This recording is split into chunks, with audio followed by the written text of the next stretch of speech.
Hey everybody, let's talk about something important today. I don't know if you need to hear this right now or if it might pertain to you down the road, but let's talk about it's okay to switch doctors.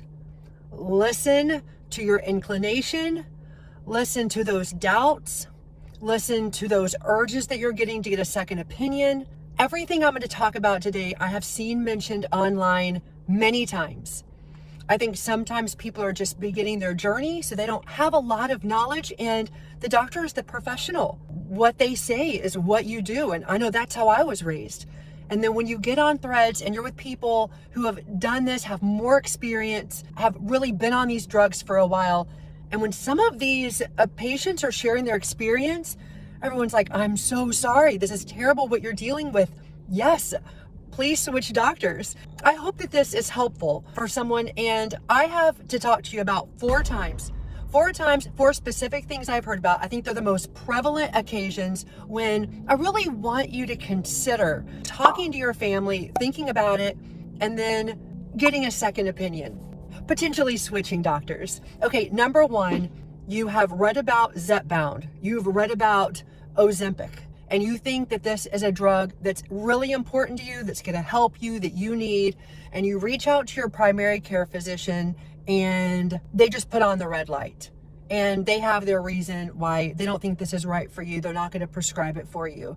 And that is a prime example of a time when if you think that this is right for you and you're not sure about the advice they've given you, check out a second opinion. Maybe it's because the doctor doesn't have a lot of experience with these drugs. Maybe it's a realm that I've read, some doctors, they don't want to be involved in that anymore for whatever reason. I've read from people who are already on the drug, and then there comes a period of time where it's like, I'm not prescribing that anymore. That can be really devastating for somebody who's either at the very beginning of their journey or they've already been on the journey a little while. So if you feel like these drugs are helpful for you, you've seen the clinical trials, you've seen how they're really helping other people, both scientifically and the anecdotes online, yeah, feel free to check out and get a second opinion.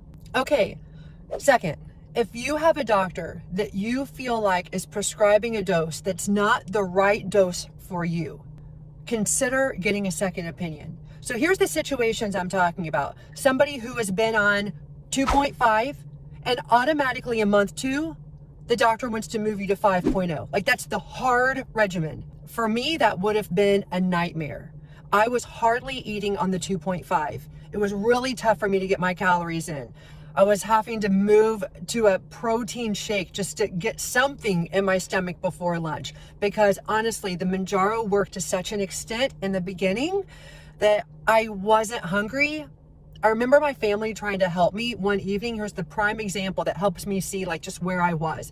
They wanted to help me get some extra calories in. I was only at about 800 for the day. That's not okay.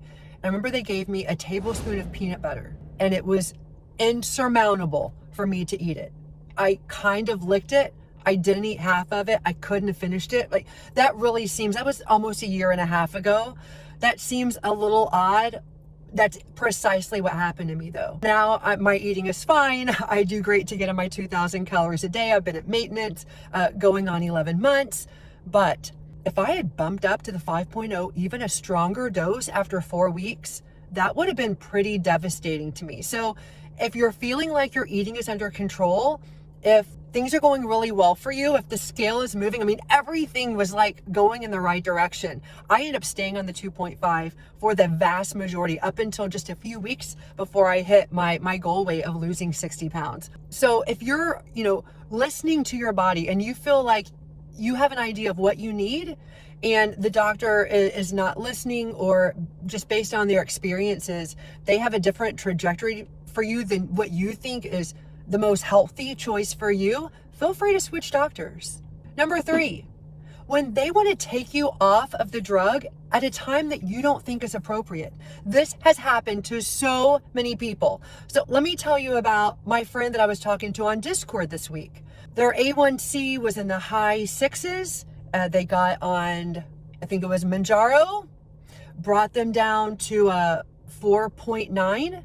They were able to lose like 60, 70 pounds and went back and their blood sugar level was at the right place. And the doctor said, I am taking you off of this drug.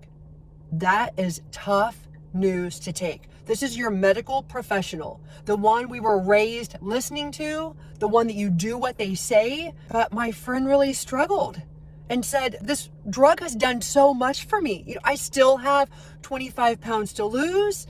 Yes, my blood sugar level is at a healthy level, but I don't have any confidence that I'm going to keep my weight here, or that I'm going to lose more weight, or that my A1C is going to stay at a healthy level if they just take me off. So we were talking about it a week ago. They ended up having their initial doctor was kind of like an hour away because they had moved. They decided to go back, talk to a doctor and get a second opinion. And sure enough, the doctor walked in and said, "You look amazing." They said, "Thanks." Said, "I still have about 25 pounds left." Okay, well then we'll just keep on this regimen. But my A1C is 4.9. Great. That's in a healthy range. I'm so happy for you and what you're doing for yourself.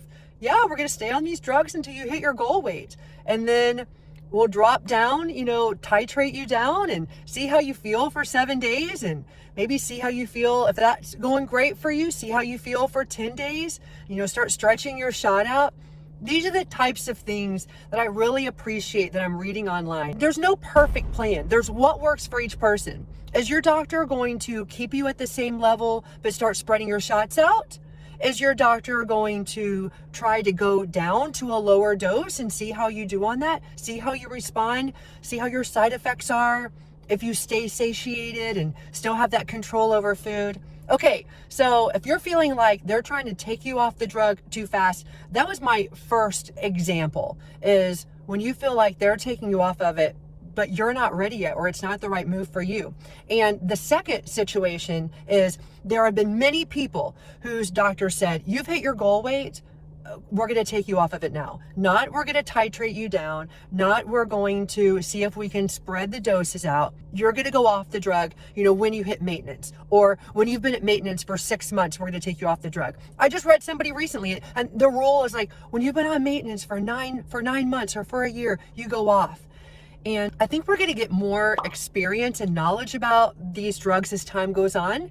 Mounjaro was just FDA approved less than 2 years ago. So we're still growing and learning, all of us.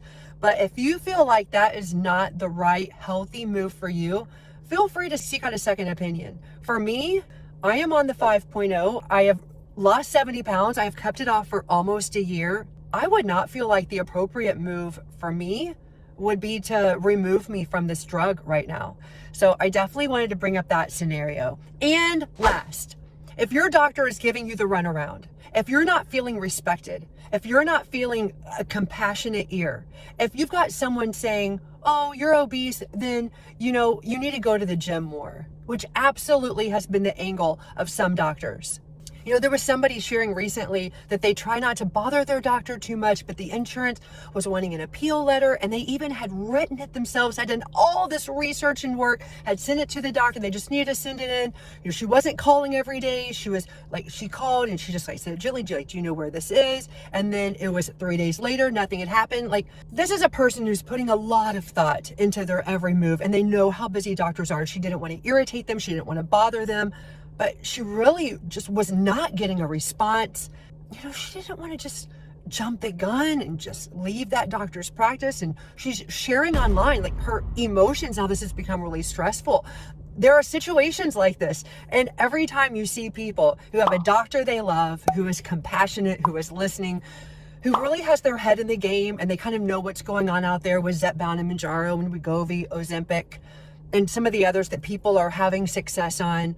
And these people gently say, "I would like to encourage you to seek a second opinion. I would like to encourage you to switch doctors." That's the message that I wanted to bring you. If you haven't had someone lately say, "Hey, listen to your intuition, and if you think that you need to go seek out somebody else, it's okay to do that," I wanted to share that with you today.